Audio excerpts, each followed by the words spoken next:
Milanisti, dimanapun kalian berada. Jumpa lagi dengan saya Runghan, Forza Milan. Ya, apa kabar semuanya para Milanisti dimanapun kalian berada. Semoga senantiasa sehat selalu dan tetap jaga protokol kesehatan. Karena masa pandemi ini belum selesai dan kita harapkan semoga pandemi COVID-19 ini cepat berlalu dan kita senantiasa sehat selalu. Amin ya. Ya, di pertemuan kali ini saya akan mengulas dan memprediksi untuk laga jalannya perempat final Coppa Italia yang akan kembali mempertemukan Inter dan AC Milan yang bertajuk dengan Derby della Madonnina. Ya, derby kedua yang akan dilakoni oleh kedua tim, di mana derby ini selalu bergengsi. Walaupun ini hanya sekedar Copa, tetapi tentu saja harga diri dan ya tentu saja adu gengsi, dan bahwa untuk tim kedua dari kota Milan ini selalu akan bermain habis-habisan dalam laga Derby della Madonnina. Ya, sebelum saya mengulas tentang prediksi laga antara Inter menghadapi AC Milan pada dini hari nanti yang akan berlangsung pukul 02.45 waktu Indonesia bagian Barat, saya akan sedikit memberikan informasi kepada kalian para Milanisti bahwa satu lagi pemain AC Milan yang akan hengkang, bahkan sudah deal ya, akan meninggalkan AC Milan di bursa transfer musim dingin kali ini, yaitu adalah pemuda yang boleh dikatakan cukup berbakat, yaitu adalah Lorenzo Colombo. Striker 18 tahun ini akan dipinjamkan ke Cremonese. Ya, dengan akan dipinjamkannya Colombo, semoga dia bisa semakin matang nantinya dan bisa bermain untuk AC Milan kembali musim depan dengan kondisi dia sudah matang.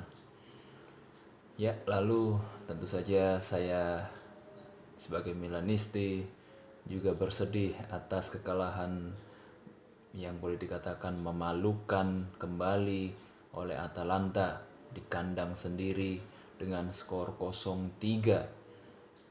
Ya, kala pertemuan sebelumnya menghadapi Atalanta, Milan pun dibantai 0-5 ya.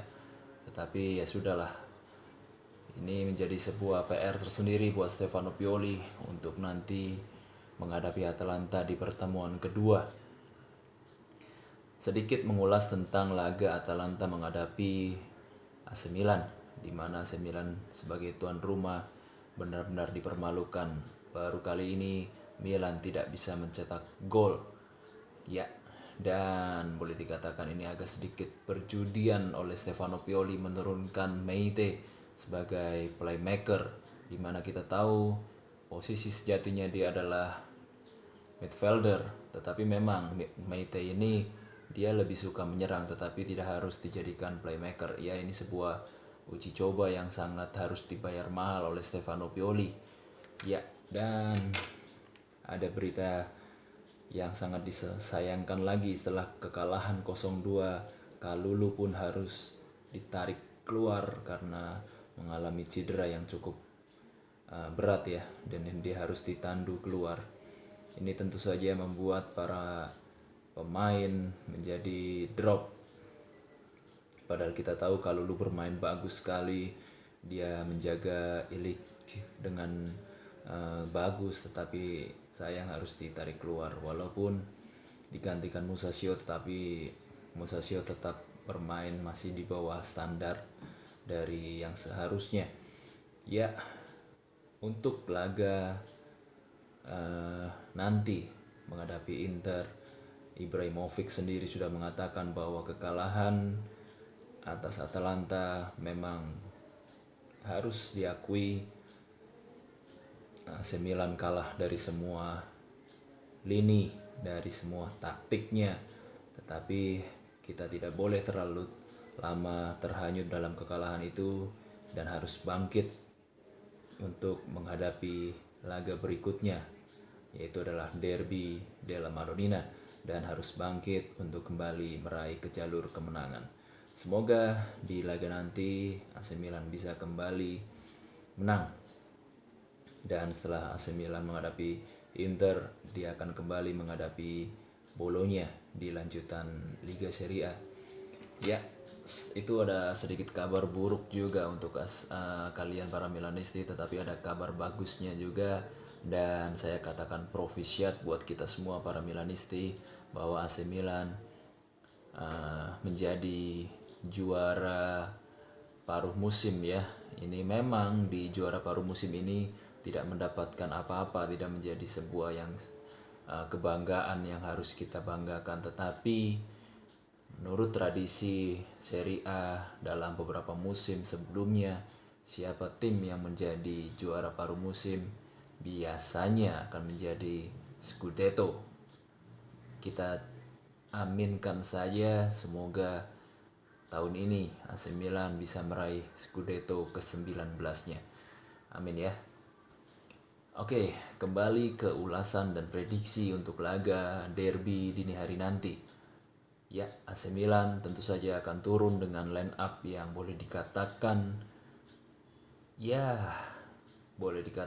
adalah pemain yang lini kedua ya, karena masih banyak sekali pemain inti AC Milan yang harus absen pada dini hari nanti. Tentu saja ada pemain-pemain yang masih cedera juga dan terjangkit COVID-19. Ada juga yang terkena akumulasi kartu. Oke, di laga nanti tentu saja ini menjadi selain ajang bergengsi, harga diri tim, dan tentu saja untuk meningkatkan moral bahwa AC Milan bisa bangkit setelah kekalahan kemarin menghadapi Atalanta. Semoga saja ini menjadi motivasi tersendiri untuk para pemain AC Milan.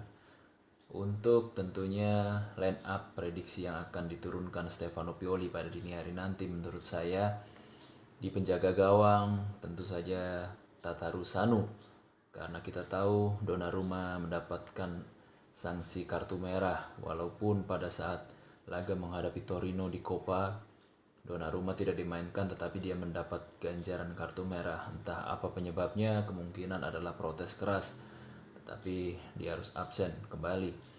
Ya, Tatarusanu akan mengemban tugas dari Donnarumma, dan kali ini laga yang dihadapinya adalah Inter. Ini tentu saja tidak mudah buat Tatarusanu.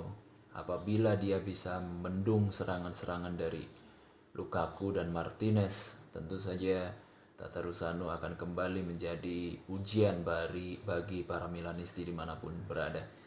Semoga Tatarusanu bisa bermain bagus seperti pada laga menghadapi Torino.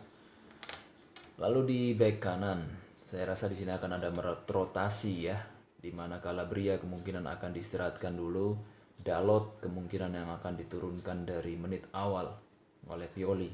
Lalu di center back tentu saja yang kemarin absen di Liga menghadapi Atalanta karena akumulasi, kali ini akan dimainkan dengan stamina yang fit serta tentu saja kondisi yang optimal ya, yaitu adalah sang Il Capitano Romagnoli.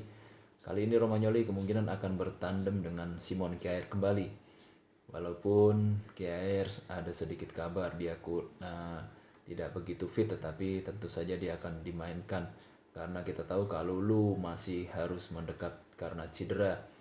Musasio juga tidak mungkin dimainkan karena performanya masih terlalu bagus. Tidak bagus maksud saya. Kemungkinan yang akan diturunkan nanti untuk rotasi antara Simon Kjaer, tentu saja rekrutan anyar yaitu Tomori ya, yang mungkin akan melakukan debutnya nanti pada laga derby. Lalu di sektor bek kiri tentu saja Theo Hernandez yang masih menjadi opsi untuk menjadi andalan di sektor bek kiri. Walaupun pada saat menghadapi Atalanta dia bermain kurang bagus, tidak seperti biasanya. Semoga nanti di derby dia kembali bermain bagus. Lalu di midfielder tentu saja yang akan dimainkan Franck Kessié. Franck Kessié kemungkinan akan ditandemkan dengan Meite. Kembali Pioli akan mencoba rekrutan anyarnya yaitu Meite untuk berperan.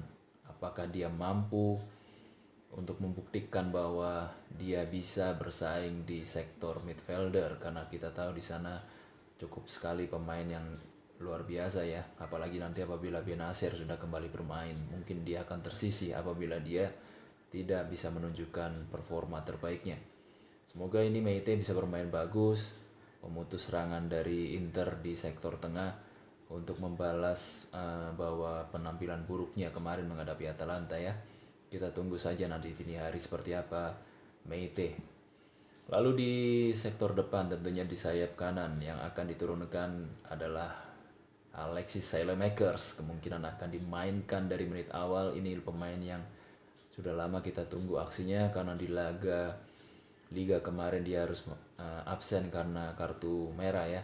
Semoga di laga ini dia juga harus bermain optimal karena kondisinya fit, dan ini membuktikan Saelemaekers akan kembali karena kita udah lama setelah dia terkena cedera ya. Lalu di playmaker tentu saja Brahim Diaz yang akan menggantikan posisi Hakan yang masih terjangkit COVID-19 ya. Ini tidak akan ada perjudian lagi, Diaz akan dimainkan dari menit awal mengisi posisi playmaker.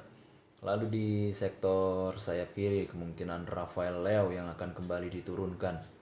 Walaupun Leo bermain cukup bagus di menit-menit awal waktu menghadapi Atalanta, selanjutnya dia dimatikan oleh para pemain Atalanta. Semoga di laga nanti Leo bisa unjuk gigi dan bisa menghantarkan Milan ke jalur kemenangan kembali. Walaupun ya kemungkinan dia juga akan nanti dirotasi dengan Rebic ya, untuk menjaga kondisi supaya tetap fit karena jadwalnya masih terlalu padat untuk ke depan. Lalu tentu saja di sektor striker yaitu Zlatan Ibrahimovic akan tetap kembali menjadi andalan. Walaupun sudah ada Mandzukic, kemungkinan kedua pemain ini akan saling merotasi pada laga nanti. Kemungkinan Ibra juga bisa ditarik keluar untuk digantikan Mandzukic untuk tetap menjaga kebugaran. Ya, itu prediksi line up dari saya. Barangkali para Milanisti dimanapun kalian berada punya prediksi line up sendiri, boleh tulis di kolom komentar untuk susunan pemain yang akan diturunkan pada laga dini hari nanti. Dan untuk skornya kemungkinan ini akan seru dan bisa terjadi ada perpanjangan waktu yang akan terjadi pada laga nanti, karena tentu saja kita tahu perempat final ini adalah sistem gugur ya, jadi harus ada satu tim yang harus menang maksud saya, dan kemungkinan besar AC Milan tetap kita harapkan menjadi pemenangnya, walaupun harus di laga extra time kemungkinan skornya 2-1, tetapi tidak menutup kemungkinan juga akan terjadi adu penalti kembali. Tetapi tentu saja kita tidak harapkan itu, kita harapkan Milan bisa menang dengan skor 2-1 tanpa adanya tos-tosan adu penalti. Bahkan kalau bisa jangan sampai extra time supaya para pemain kondisinya tetap fit. Amin ya. Apalagi AC Milan juga banyak pemain yang absen, jadi Stefano Pioli tentunya akan pusing nanti untuk merotasi para pemainnya. Ya, buat kalian Milanisti, buat kalian yang punya prediksi boleh juga tulis. Berapa menurut kalian prediksi yang akan terjadi pada dini hari nanti? Oke. Terima kasih sekali lagi buat kalian yang sudah menonton channel ini. Terima kasih juga buat kalian yang sudah subscribe selama ini. Dan buat kalian yang belum subscribe, Milanisti, tolong tekan tombol subscribe-nya dan share kepada Milanisti dimanapun kalian berada. Dan tentunya tekan tombol like apabila kalian suka dengan channel ini. Sekian dulu ulasan dan prediksi dari saya. Sampai jumpa di ulasan dan prediksi berikutnya. Saya Runghan, pamit. Forza Milan.